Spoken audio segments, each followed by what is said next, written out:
Udon noodles are eaten all over Japan, and the sauce kind of mirrors the same thing as the teriyaki. And because it's Japanese takeout, you gotta start with a lot of soya sauce. And the same thing like the teriyaki. It needs a little bit of sweetness. It's so salty that you need a little brown sugar just to mellow it out a little bit. And this sauce is really great because it has a little shot of vinegar in it. And udon is sweet, it's salty, and it's acidic. So just a little bit of rice wine vinegar.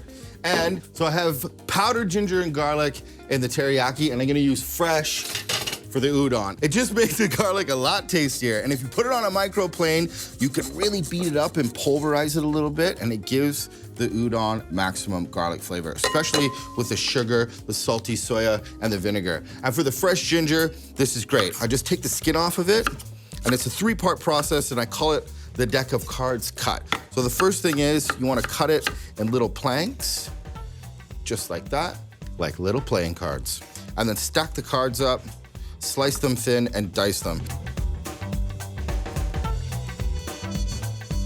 But I just love the smell, the taste, and the freshness of good old ginger, and that can go right in. And kind of leave it chunky like that. Those little cubes are really nice because when you start cooking it with the noodles, boy, do they release flavor. Perfect.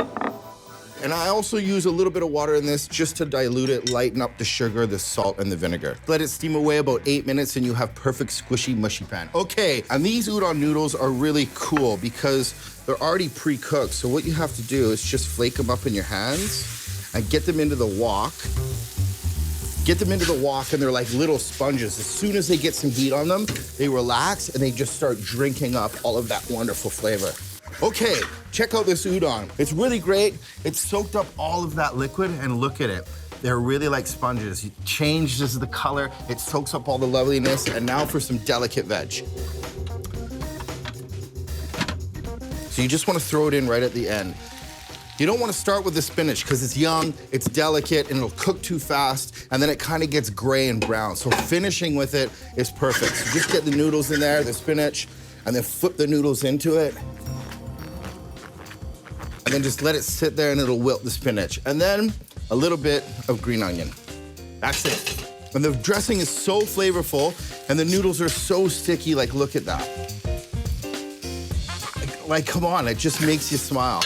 And it's so fast to do it. Simple dressing, cook the noodles, cook the veg, finish it with spinach, ready to go. If you've never tried an udon noodle, you need to try this recipe. It's making my mouth water. Awesome. So just get it in a bowl. I like that. There's something really funky when the kitchen's like sizzling away and shh. And then when you plate it, you just hear silence. And there's a ton of love in that bowl, from the dressing, the sticky noodles, a little bit of spinach, and then just to finish, some fresh green onion on the top. That is amazing udon noodles. You need to try it.